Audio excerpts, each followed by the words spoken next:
Welcome, folks. We are just letting people in out of the meeting room, the waiting room. So just bear with us a moment while we let people in and give folks a moment to arrive. If you want to rename yourself as you're coming in, feel free to right-click on your own square, and you can easily change your name, add your affiliation, pronouns, or anything else that you wish to add. And we'll get started in just a minute.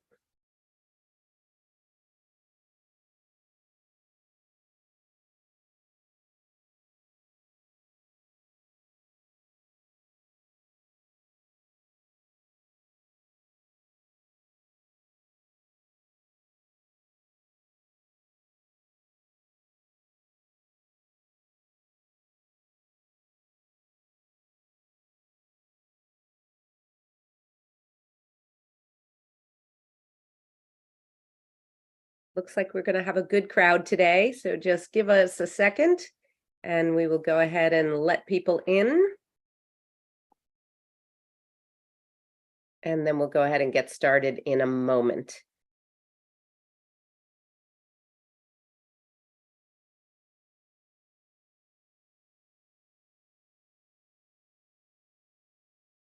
I think what we're going to do is I will get started with my announcements and introducing myself, which is the vastly less interesting part than hearing from our guests.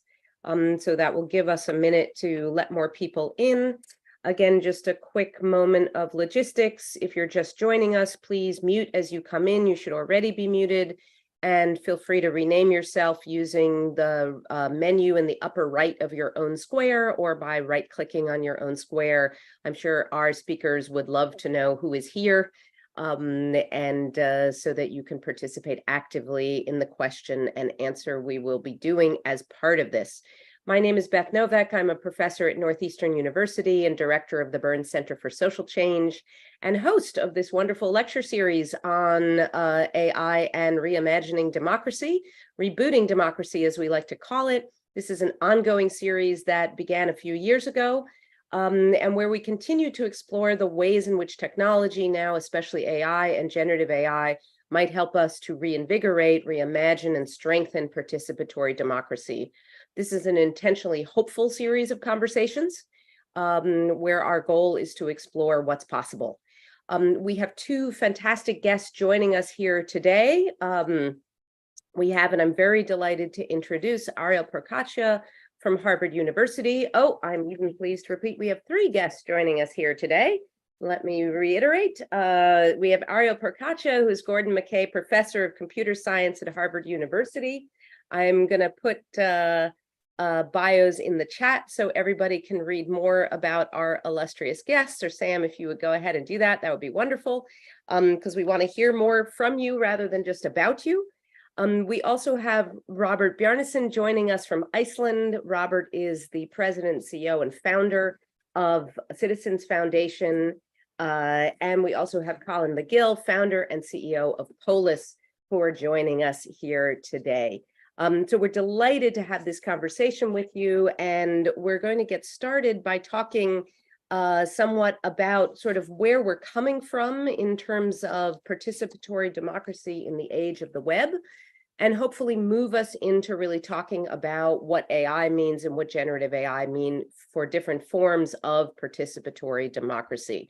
We'll add those links in just a second in the chat, but let me get us started with our conversation. And just with a quick anecdote, which is we have a number of folks here from our team at the GovLab and the Burns Center who've done some work with various jurisdictions on participatory democracy over the years. We've done some great work on a platform that was created in Madrid, Decide Madrid, that some people here may be familiar with or associated with. 460,000 people have signed up for that platform since it was founded about 5 years ago. But in fact, that platform, while it's had many successes, it does quite a number of different things that have been extremely successful, including participatory budgeting and other features. The idea of having citizens propose policy has led in the end really to arguably only one policy actually being co-designed by citizens as a result of that. So I think there's a lot of reasons that we have not realized the hope that we had for e-democracy, as we used to call it when the web first started. We have not, if we look around us today, surely in the United States, and as well as elsewhere, the kind of vision that we had for a truly Periclean golden age of democracy has not come to fruition. So I want to sort of be mindful of that as we have this conversation and really talk about what it is that we think we've done wrong and what it is that we think that we could do right to maybe realize that hope that all of us have had and that get each of you out of bed every day. So let me go around and just ask each of our three guests to quickly introduce yourselves. We put bios in the chat and degrees and all of that stuff. What we want to know very quickly from you is about your work in participatory democracy in a minute or less. So Ariel, let me start with you and then go to Robert and over to Colin. Okay, hi everybody. I'm really delighted to be here. Thanks for the invitation. So I'm a professor of computer science at Harvard. I work on a bunch of different areas: theoretical computer science, AI, game theory, social choice. So I dabble in a lot of things, but one thing I've always been passionate about is this intersection of kind of computer science, math, and democracy. So thinking about how to use these technical tools from CS and math to support democratic innovation. I've worked on a bunch of different paradigms, including participatory budgeting that Beth just mentioned, liquid democracy, political redistricting, sortition that we may talk about later. So I've looked at many different aspects of this intersection. And in the applied work for my group, we've created a bunch of kind of nonprofit open source platforms for doing things like helping people fairly divide stuff or make smart collective decisions. So maybe we'll talk about some examples of those later as well. Robert, over to you. Yeah, thanks, Beth, for inviting me. So yeah, my background, I'm an entrepreneur. I started the first internet companies in Iceland and Denmark in 93 and 95.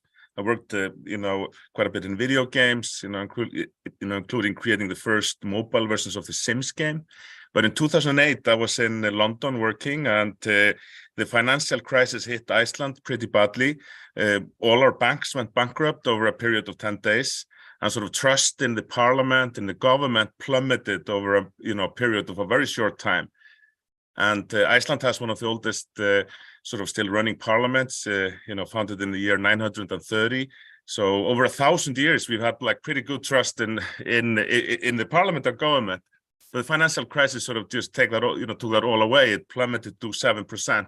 So I, with some group of good people, we started to look into ways of using the internet to help governments make better decisions, because that was sort of what we identified as a part of the financial crisis, is sort of the mismatch of government capabilities to take decisions in the modern world. And citizen engagement was sort of the tool that we found to be sort of most promising in terms of bringing, both sort of tapping into the collective intelligence of people to make better decisions, but also increase transparency, for example. And we've been quite successful since 2008. Well, actually, it was our 15th birthday on the 19th of October. And we've been running thousands of engagement projects with our open source tools in 45 countries so far. And Colin, over to you.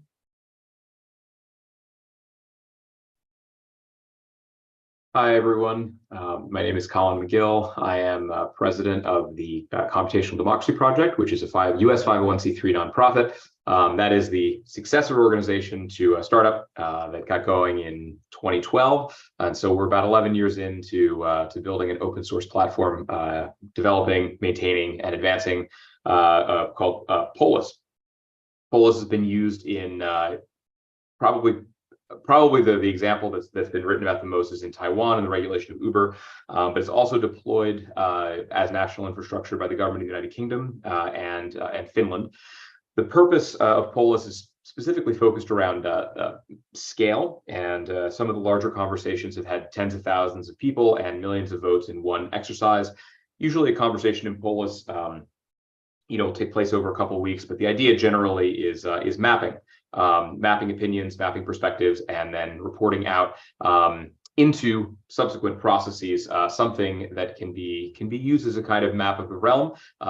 Insofar as we're concerned about mapping, we want to know what's there, and so our methodological focus is really very much on emergent phenomenon and unsupervised learning. And so unsupervised machine learning in the sense that we're looking for patterns as they exist in a population, not necessarily as a survey researcher might go in with their own biases. We'd like, the survey researcher or the conversation facilitator, so to speak, to be able to kind of ring a bell, and then see what sounding comes back, so to speak. The idea there, in general, has been used in national scale regulation, but also then picked up and advanced in Twitter's platform Community Notes. We started working with them about a year before the acquisition. And happy to share plenty of links about from their paper and others. So if anybody's interested in Community Notes and the way in which concepts have advanced into the social media sphere, I'm happy to talk about that as well. Though it might be slightly off our topic today. But it's been a very exciting collaboration.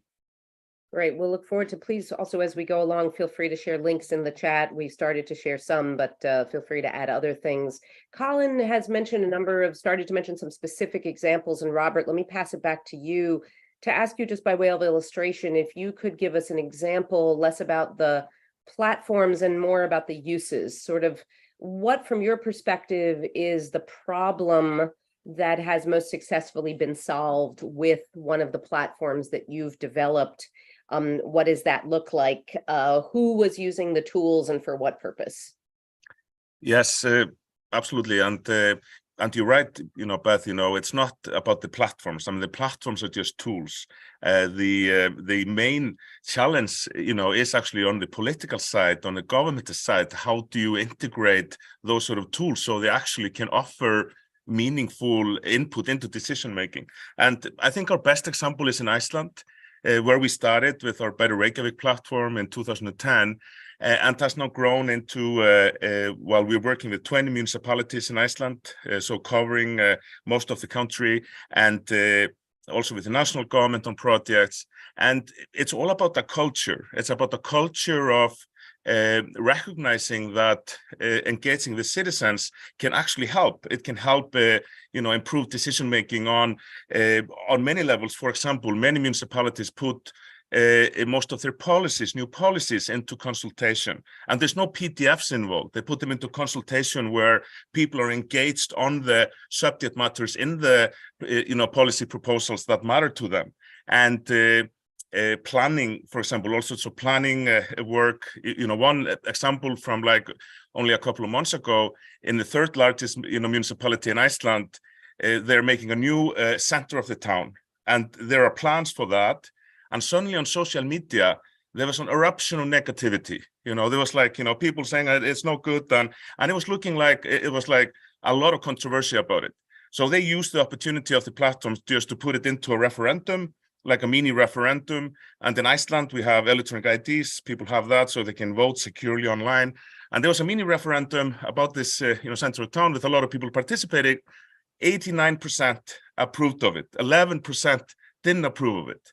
While over on Facebook, on Twitter, it was all like arguments, So, I think that's like one of the things. And then finally, I think sort of what we call sort of mass engagement, participatory budgeting, where we have like double-digit participation rates, like 20% plus, where governments recognize, if they are having such a wide and popular project that they need to, work with advertisement agencies to promote it so everybody knows about it.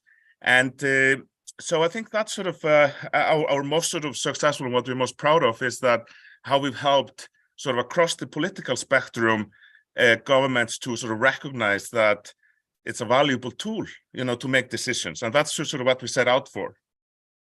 So let me go back to you, Colin, first, and then to Ariel. You mentioned a number of examples just sort of in passing, but I'm wondering if you could go a little deeper on just one of them to really help to illustrate this question of where has there been an institution you've worked with, whether in the UK or Taiwan or elsewhere, that's really been able, from your perspective, to solve a problem with tech-enabled participation? Yeah, absolutely.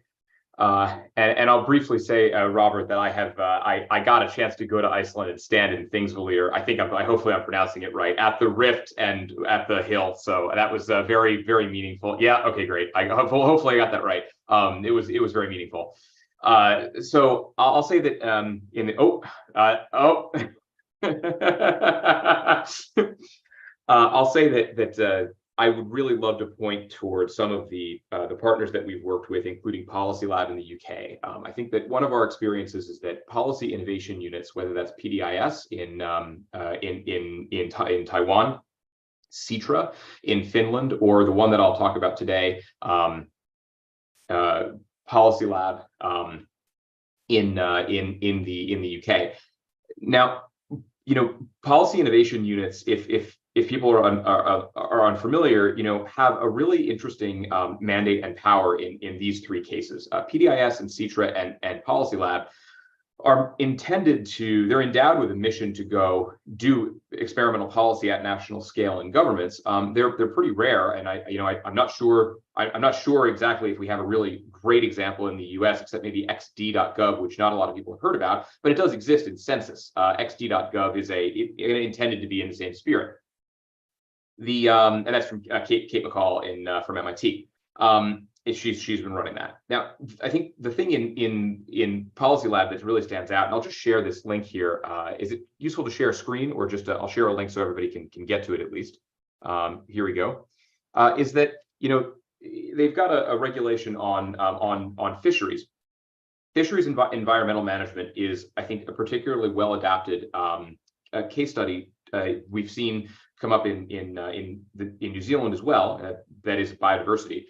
Because it cross-cuts so many different stakeholders within society. Fisheries management not only implicates fishermen, but also those who live in towns with ports. Of course, those in environmental management and those those who live there, those who travel, those in tourism. And so, in this case, there's a mandate, you know, to do policy innovation unit that involves ethnography. And they're going out and doing that. And so they're doing in-person interviews with some dozens of people. The tech-enabled bit of that is, can we go from what we can do in person with dozens to then scaling up to thousands of people, going back to thousands multiple times throughout the engagement, and then bringing that in one coherent report and consultation that's been written. Also, not something that we've seen a lot of in the U.S., but we work mostly not in the United States.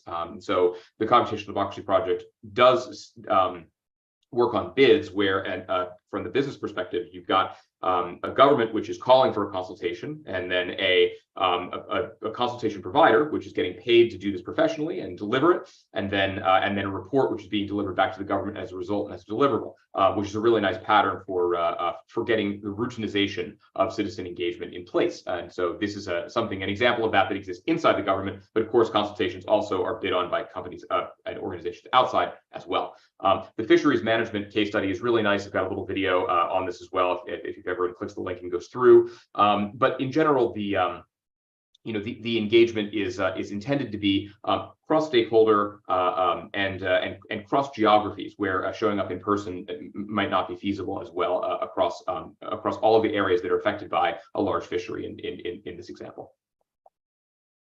So Ariel, let me bring it over to you. We've heard discussion now of two different, very diverse examples. And so I'm curious, sort of these have the kind of work that Colin do and that Robert do, both focused on defining problems with residents, co-creating and designing solutions with residents. If I understand correctly, tend to be work that is much more oriented towards non-representative forms of engagement. And I think there's lots of advantages. Colin, I think you do work in both spaces, and Robert, a lot of it is self-selected participation, if you will, which really gets at people's passions. A lot of the work that you are working on, Ariel, tends to focus on representative forms of engagements and the role that technology plays there. I'm wondering if you could shed a little more light on some of the experiments that you've been doing and how they tend to differ and why that space, and we'll tease that apart a little more as we go forward. Yeah, definitely. So on a high level, a paradigm that I've been really excited about is this idea of sortition. which is a paradigm of democracy built on the idea of choosing representatives at random instead of through an election. So this has a lot of historical precedent, but one place where we've seen this a lot in recent years is in the form of citizens' assemblies, which are randomly selected groups of people from all walks of life that are usually convened by local or national governments. And they typically meet for a period of weeks or months to deliberate. And they reach a decision that typically the idea is to inform policymakers through the decision. One crucial point about the citizen assemblies, as Beth said, is that they are selected to be representative of the population. This is a property called descriptive representation. So the idea is that you want to be representative across different dimensions like gender, age, ethnicity, level of education, geographical area, if it's at the national level, and sometimes even position on the issue at hand. If it's climate change, it could be something like how concerned you are about climate change and stratifying over that. So that's the high-level idea. This has been happening on a wide scale around the world, not so much in the US, but I would say especially in Europe at the national level as well. There are many success stories in assemblies that have led to legislation at the national level. Now, the challenge is that these assemblies are selected from a pool of volunteers. So there is this participatory aspect, the self-selection aspect, in that people opt in and volunteer to participate, but you still want the assembly to be representative of the population, even though the pool of volunteers is highly unrepresentative of the population typically. So for example, people with a high level of education are much more likely to opt in, in most cases. To give you another example, if it's an assembly about climate change, somebody who's skeptical about climate change is unlikely to opt in. So these are things that we see in practice all the time. So the challenge from an algorithmic perspective, it turns out this is quite difficult, is that we want to select a representative assembly from this biased pool of volunteers. And at the same time, we want to be fair to everybody, to give everybody a fair chance of participating. So these two requirements of fairness and descriptive representation are both crucial to the legitimacy of citizens' assemblies, but it turns out it's pretty difficult to satisfy both of these things together. And what we've worked on is we've worked on algorithms for doing the random selection that are able to get these two things simultaneously to the degree possible. And these algorithms have been implemented through a nonprofit open source free platform called Panelot, which stands for Panel Selection by Lot. And that's been used by now for a couple of years around the world, including for some of these national assemblies in Europe. Maybe I'll mention one other thing. Robert kind of said that a big part of the challenge is kind of not designing the platform, but getting policymakers to actually adopt the solutions. I think we've had it easy because we've collaborated with nonprofits like the ones run by Robert and Colin. So that allowed us to focus on the technical part of how we solve this technical problem, and we let them worry about how to get policymakers to actually adopt the solutions. I want to get more into this question of representative versus non-representative forms of engagement as we move forward. Let me just make a quick process note here, which is if you have questions for our speakers, we will be moving into Q&A hopefully in soonish. And so please use the chat in this case to post your questions so that we can call on you. Let me though move back to kind of the point that I opened with, which was this point about, or this argument that the World Wide Web has in many ways, of course, helped us to, I think, enable the kinds of participatory democracy that you have been working on over the face-to-face world that preceded the web. But I would argue that, again, we have fallen short. So I think for us to get into a conversation about where AI helps us, it's important to identify what have been the challenges and limitations to date. So Robert, maybe let me go back to you first and just sort of briefly, because we want to talk about the solutions and the AI. What have been the disappointments to date, would you say, or what are the problems to which AI could hopefully be the solution? Yeah, I think that having been around the internet very early, like in '93, starting this internet service provider in Iceland, there was a lot of sort of utopic ideas about what the internet would be, and what it would do, how it would make us all free and democratic, and like everybody would have a voice and so on, which is quite beautiful, in a way. And but when we started in 2008, I mean, that was sort of, social media was just starting then, and I think that in a way, the information space was a lot more sort of decentralized in 2008 than it is today. And I think that's been a real shame. I think that's one of the big challenges in terms of, having platforms that have incentives, for example, to surface arguments, as I mentioned earlier, in terms of, actually creating real problems in real cities, or municipalities around the world. And, I think that the potential, just the potential is so much. I mean, we've already seen with tools, with social media being, defective as it is, there's so much potential there. And for example, we learned really early on that, we had to make peace with social media. We had to make our tools and solutions like an extension of social media. So for example, in the successful sort of mass citizen engagement projects we run, social media and sort of this badly, defective, information ecosystem with monopolies and like a few handful of rich guys and the Chinese government, like, in charge, and I think that's sort of, big challenges. But even like, TikTok, I mean, we, like the city of Reykjavik and the municipalities, I mean, they've used TikTok to promote to young people for like, a few years now. So I'd say, yes, there's been a lot of disappointment in terms of how those platforms have been enabled to be gatekeepers. But now we're having a new transformation. We're having an AI transformation. So I think that there's a new opportunity to rethink how our information system works. But the biggest challenge is like, is governments and civil society going to be strong enough to actually mold it in a better shape than we have seen in recent years with, the social media ecosystem? Colin, anything you want to add here, or Ariel, either of you? I'll use my, since this is a hopeful space, I'll use my time just briefly to point ahead. I think that what the previous administration in Twitter, Parag's administration, was able to accomplish with community notes is the most profound, large-scale social media experiment of collective intelligence in human history.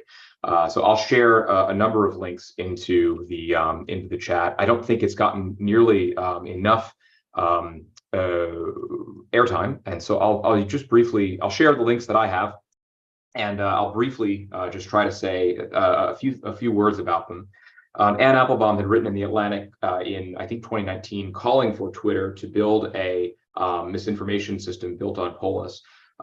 They did, in fact, and we worked with them. And the outcome of that has been, it doesn't solve the entire misinformation problem by far, but it solves, it does solve a part of it and a meaningful component of it in a way that can be advanced. And many of the criticisms that are valid criticisms are actually attainable. One of the important things with engineering when a system is in development and in production is, are these criticisms something that the team is aware of, and are they going to actually attack these problems or not? And so early on in its development, there are specific kind of critiques like, well, it won't scale because if you community note one thing, lots of other people shared the same article. And well, if there's a community note on one link now, some months later, it shows on every other link. And so it also goes backwards to anybody who retweeted any of those links. So it goes, if it's a successful note, it goes horizontally across and then backwards back up to anybody who retweeted, so that it can propagate that context from the system.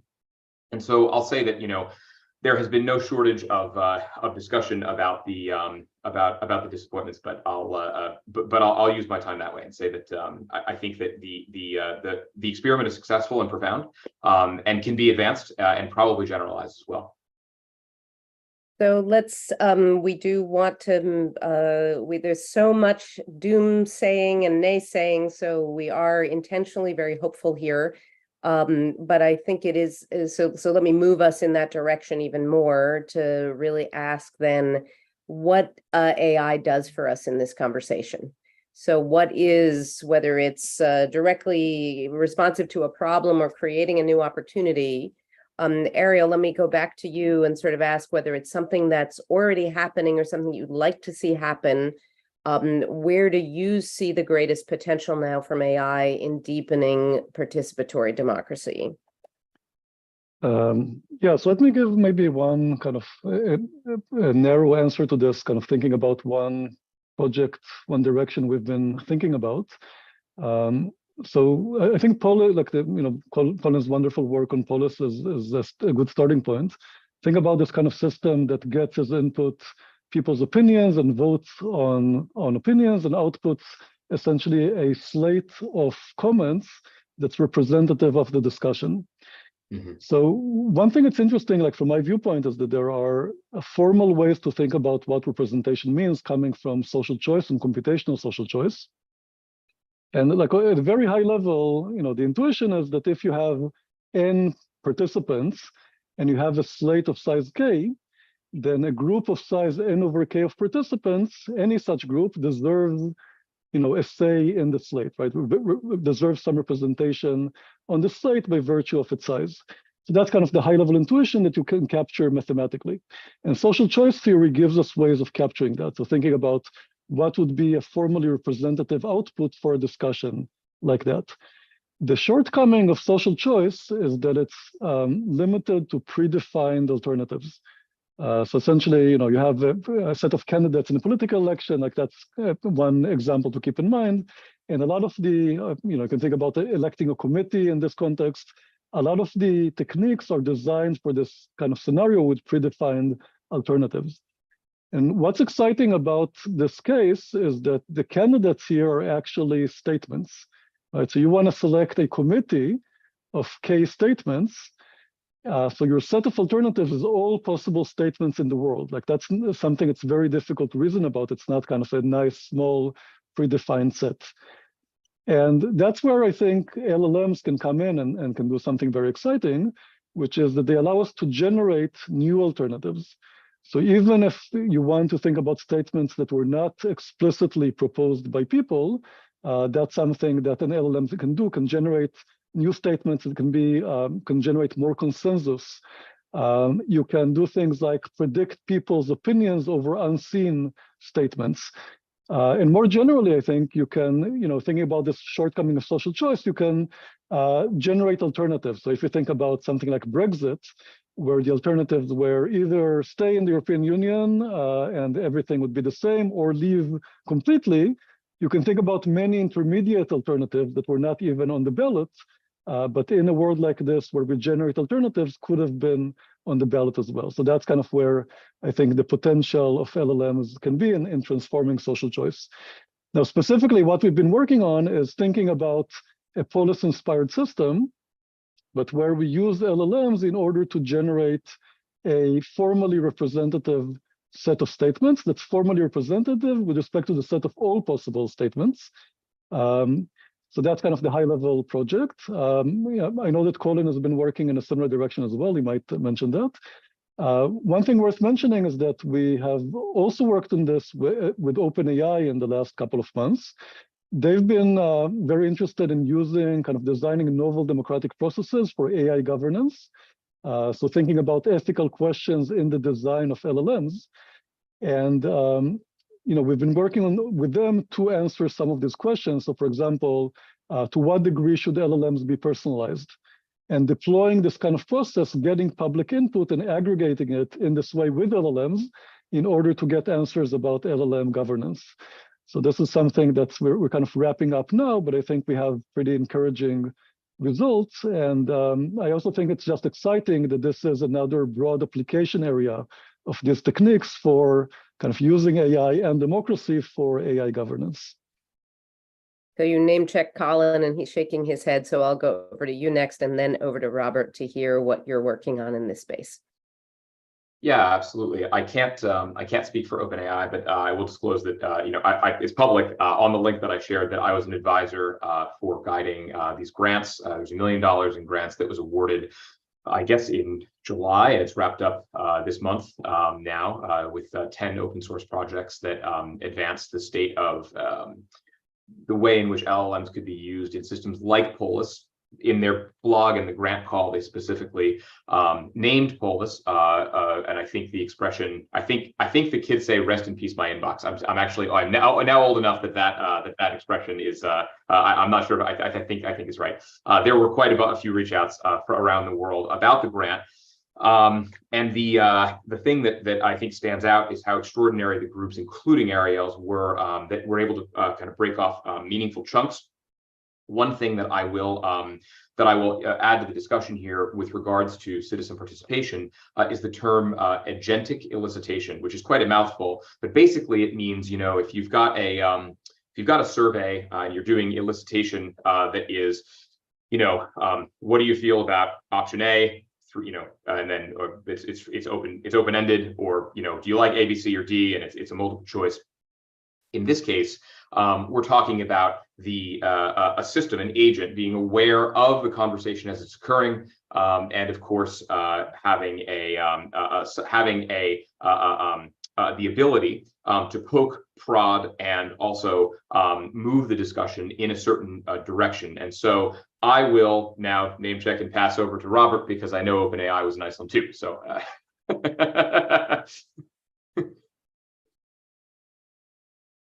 So I'll just continue. So actually our journey with AI in our sort of open source platforms, like your priorities, you can say it started in 2010. There was a huge volcano eruption, Eyjafjallajökull, that sort of stopped all air travel in Europe for 5 days or something like that.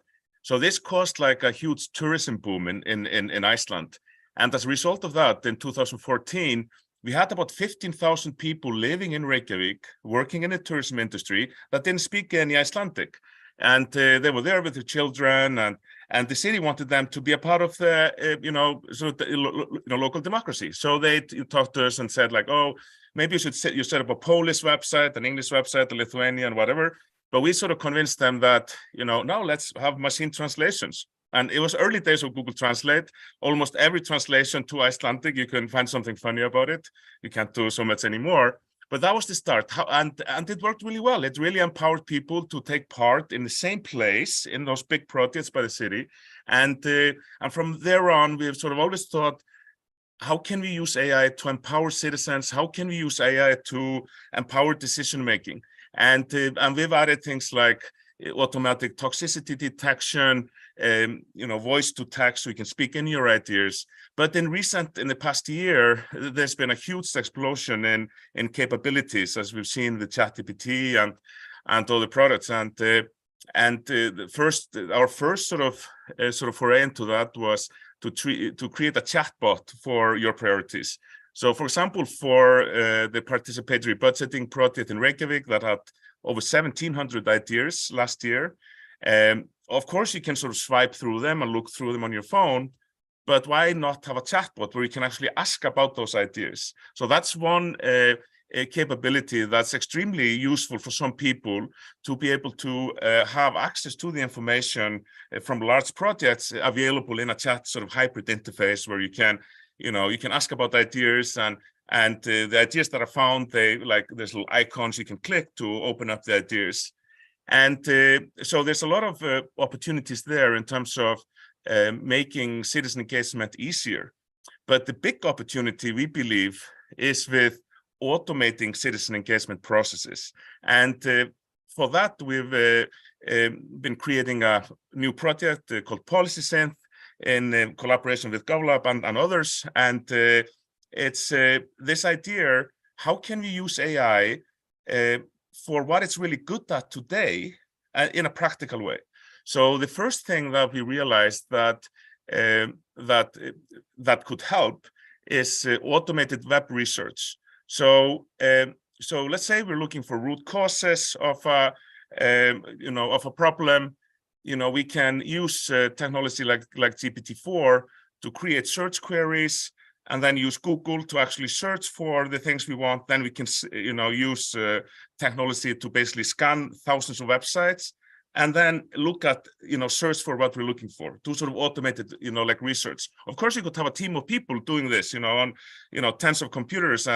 But, if you have a 10-page PDF about, democratic theory, and you're looking for some information in it, or like a 100-page PDF, GPT-4 is pretty good. It looks at every page, looks for the information.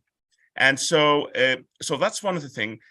But also in terms of helping to automate engagement at different levels, to save time for governments to be able to engage with large groups of people, as we like to do.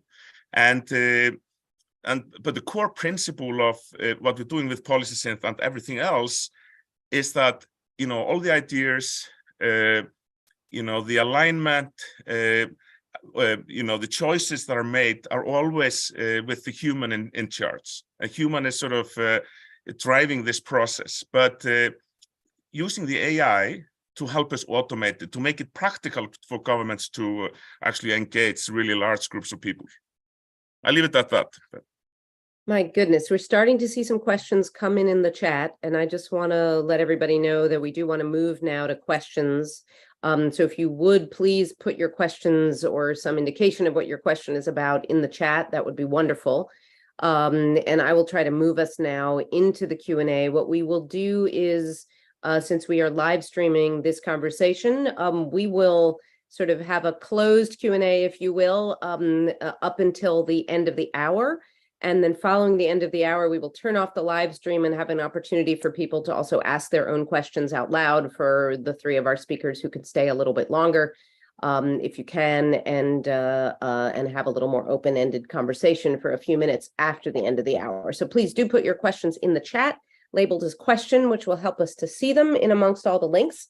And let me just ask you, Robert, I'll continue back with you, and then we'll go over to Michael's question next. Is just with the ability, one of the great promises, I think, of this new technology is the ability to create content easily, which could level the playing field for anyone, including low literacy and non-native speakers, to be able to craft responses, participation of different kinds, whether by voice or by text, for an engagement. Do we worry, though, about the world of AI talking to AI? In other words, we already have a problem of bots submitting comments on a regulations.gov or other kinds of sites. Are we worried that we're just going to move to a world of an arms race between the different content creation systems, essentially just talking to one another? Yes, I think there's a risk there.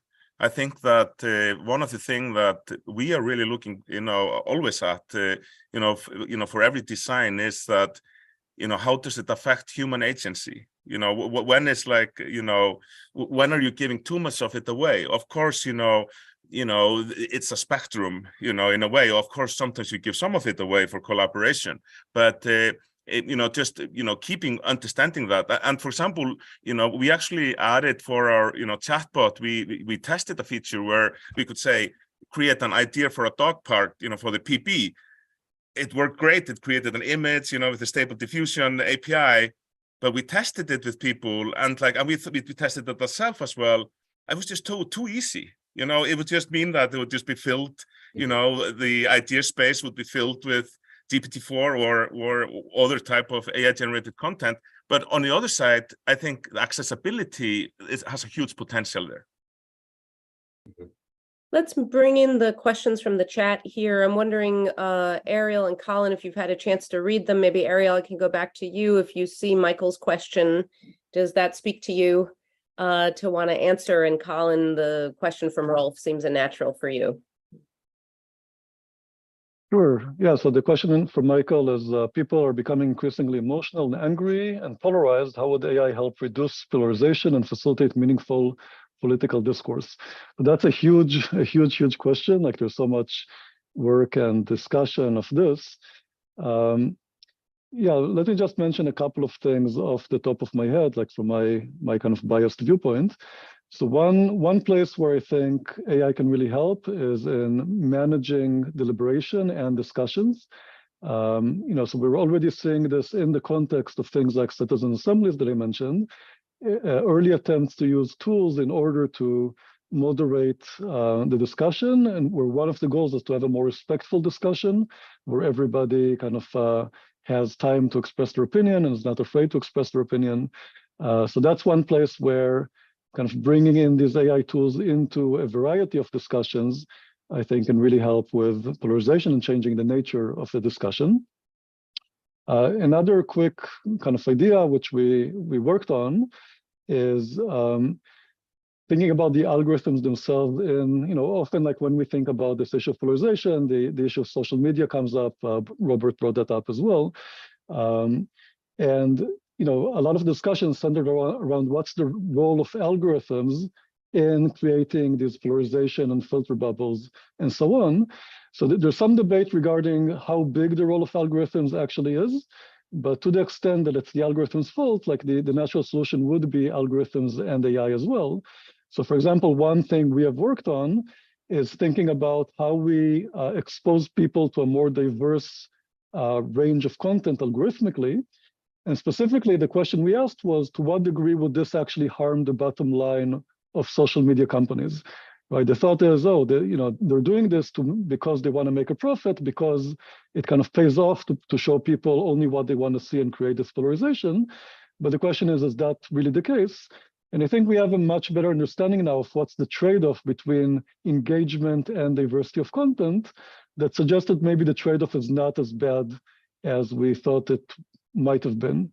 So that's one place where we can use these computational tools, algorithmic tools, and AI to change how the algorithms are working, create more diversity, potentially not even at a great cost to engagement, which makes it more likely that social media companies would actually adopt these tools. Colin, so I think you want some clarification on the question. Do you want to answer what you understand, and we can Yeah, I'll just start by saying I think it's not an either or. Thanks, Beth. I don't think it's an either or between going big and going small.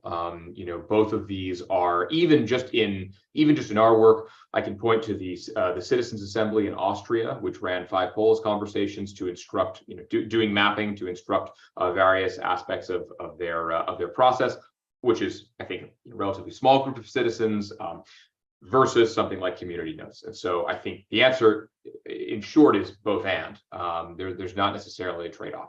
However, I think that there's enormous benefit in considering systems that can be scaled out very quickly, on a platform like Twitter, globally, across many locales, and since there is so much interaction and so much conversation located there. One addition, though, I would have is that if you look at there's an arc in the history of communication that I think with how discussion is located with information. And so I think that a seminal event that I believe is not really focused on enough is the time around when news sites were shutting off their comments. NPR shut down their comments, and there was a lot of discussion when that happened. But in fact, I think that as we consider platforms that can that are, for instance, like the BBC joining Mastodon, I think it begins to play with some of the location of the conversation and information over time, and I think that's still a very important part of the conversation to have that does play across scale and locale and topic and issue and governing jurisdiction. And so I think it's still important to consider those considerations: where we build, what we build, why we build, and what the scales and outcomes are for them. But I think that we can fill up every quadrant in that matrix. So I want to bring in Josh's question here. Wendy has an interesting question in the chat, but since it's not directly on participation, I would encourage us to answer it in the chat. And I want to come to Josh's question, which I had for you too, which is crystal balling it. What's the future that we imagine? If you want to do 5 years, if you want to do 10 years, if you want to, whatever the time horizon is, and that may be a relevant question here, is what is the time horizon given how fast these tools are accelerating? What do you see as being the bleeding edge? How do we see institutions changing? How do we imagine democracy looks different? And how do we avoid, are we in the same place as we were in 95 in terms of our hopes and dreams, or are we in a different moment? That's a lot. That's a lot. Who wants to go first? I'll take that first. So we have been working on something for a while, you know, sort of in the AI sphere that we really believe in, you know, and we think that sort of is the future, which is this idea of having an AI agent that's looking out for your democratic needs and wants, and also to potentially offer your expertise in the right moments when your community needs you. So I believe, you know, if we're lucky, you know, I don't think it's like a utopia, it's more of a protopia, I hope, you know, from my perspective, but you know, that, you know, we'll have everybody who wants to have access to sort of AI agent, you know, technology that's not biased towards anything except you, where you are in control in terms of what your needs and wants are at any given moment, that helps you to effectively seek out opportunities to participate without overloading you with non-relevant participatory projects, if you like.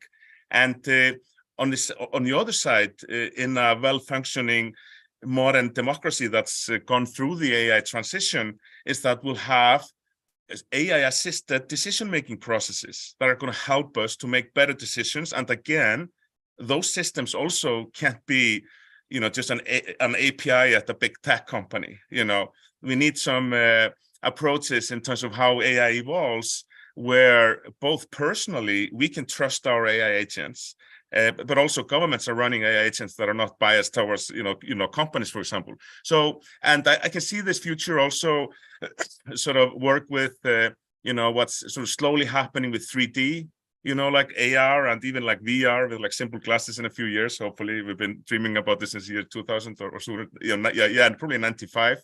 But so, you know, and you know, I think that for it to succeed, it also needs to be like an enjoyable activity. You know, you taking part in your community. You know, you making some positive contribution to the community by participating. You know, so I think it's a, you know, yeah, it's a bit Star Trek-y, I guess. You know, but like a gamified thing where everything looks really cool, and but you're in control, the citizen.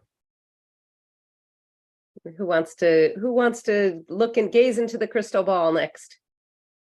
I can go next. Go for it. Colin. Yep. No, So, please. Yeah, so I really like the point Robert brought up about kind of these AI agents representing us, like that. The first step is implicit in what I was describing before, with the LLMs predicting people's opinions over statements that we haven't seen before, right? So that's the kind of thing we would want to see, but of course, much more reliable and on a much larger scale.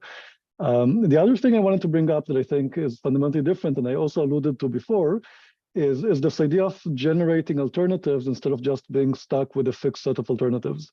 Right, so just to elaborate on that a bit, like, you know, if we think again about Brexit, the way things work now is you present, even when you have this kind of direct democracy with referendum, you present people with two options, either, you know, option A or option B in that case, and that's often the case where you have only two options. And I think, to me, it's incredibly exciting to think about a world where all of the possible policies are on the table, and people, instead of voting for A or voting for B, express their opinion, and the outcome is a policy that is not something that was predetermined, but something that is, you know, maybe people haven't even explicitly thought about before. So that's something a generative AI, you know, it's, of course, there are many dangers, and the stakes would be very high, but and maybe it's not even 10 years from now, although we've been surprised, like in the last 2 years, by the progress of LLMs. But I feel like that would be incredibly exciting, very different from how things are now, and something that could potentially happen. Colin, over to you. I shared 2 links into the chat, which I'll briefly focus on. I think there are a number of top-level challenges that, after 11 years in development, are pretty you know, pretty distilled down. Some of these, because these systems operate in text text space, so to speak, are particularly amenable to large language models and the new technologies that have emerged this year. So there is a paper that was done this year in collaboration with Anthropic, and that's one of them. That tries to address some of the hardest and most pernicious of these issues and around summarization. And this is a hard problem because the more that we the more signals that we integrate into, and this is exactly to speak to Robert's description, right?